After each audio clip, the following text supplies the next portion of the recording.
Hey guys, this is Bruce. Welcome to the newsletter for the week of Monday, May the 18th. This week I'm doing of course, I do the recap on Tuesday and then trade ideas on Thursday. I've got the ES up here, and honestly, I was going over trades and I just don't have anything that's currently closed since last week to talk about as far as a trade recap. Now, last week I did a trade in Palo Alto. Sorry, PANW. So Palo Alto, and it was a debit spread, and we ended up closing it, I don't know, right here, I guess, because we had gotten, almost most of the profit out of it, so there wasn't a lot left in it, but it just keeps going, going, going. This is kind of bonkers, right? Now we got earnings coming up and all that kind of stuff.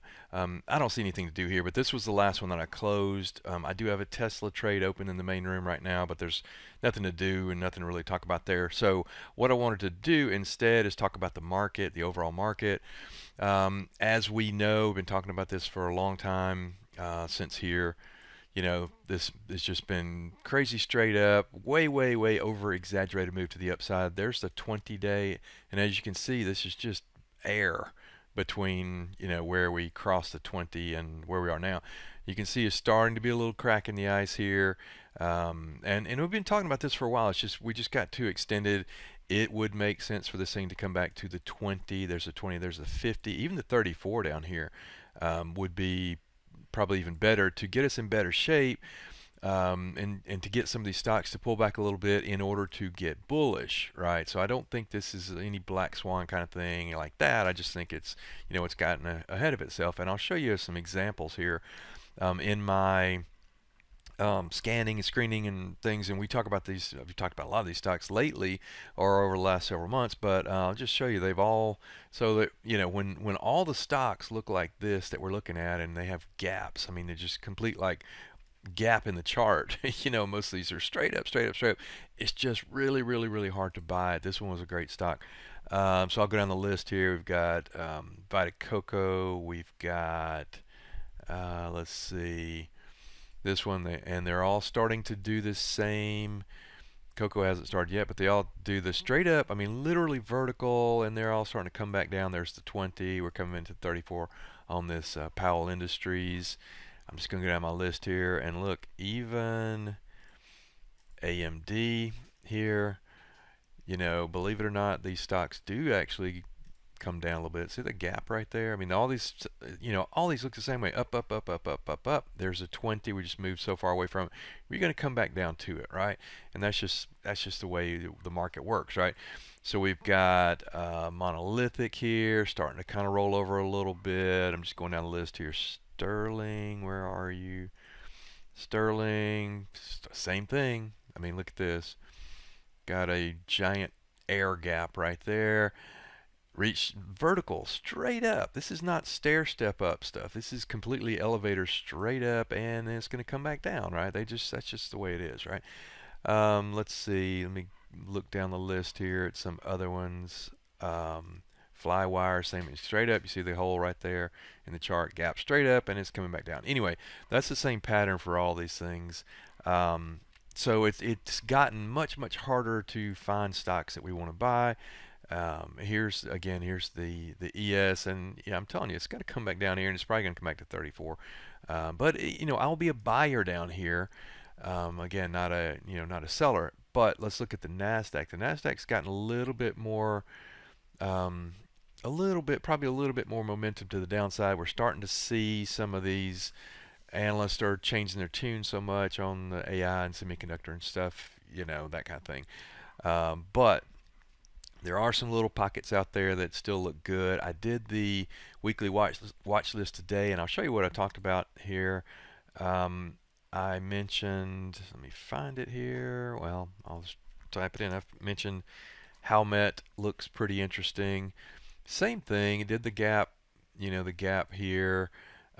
Straight up vertical on earnings, come back down. We're almost to the 20. That's pretty interesting. I don't have anything there yet, but I'm looking at it. I mentioned Walmart in the newsletter last week, and I am long Walmart. So I do own this.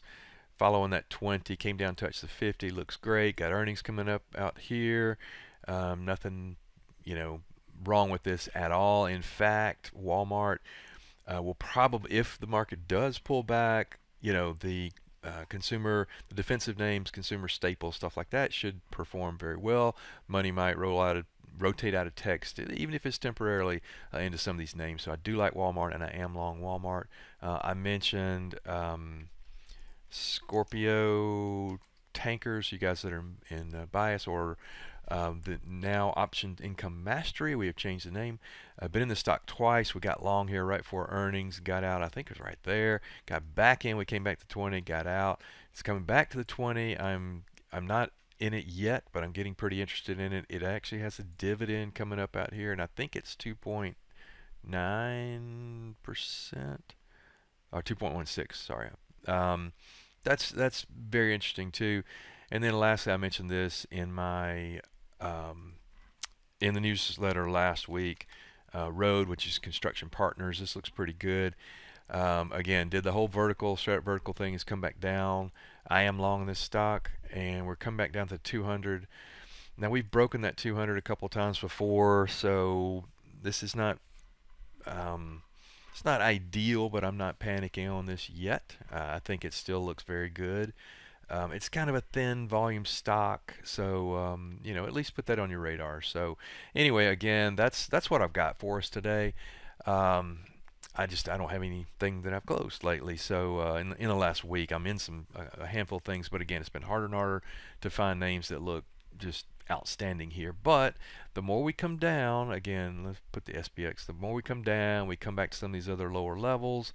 I'll show you if we do this real quick. That's 34s. And let me show you this actually. While I've got you here, let's look at an ATR. Oops, an ATR ribbon, and you can see it here. That let me. So we're above +3 ATR here. That's the mean right there. I suspect we come back down here every time. You know, you can see you come up 3 ATR, you hit the mean, 3 ATR, you hit the mean, etc. So that puts us like 72.50. Again, I'll be a buyer when we get, if and when we get down to a point like that, and we can use the weakness to get bullish again. So I'll keep you guys posted. Check the email on Thursday for the next update, and we'll keep looking for good names. So thanks for your time. I appreciate it. Talk to you soon. Thanks. Take care.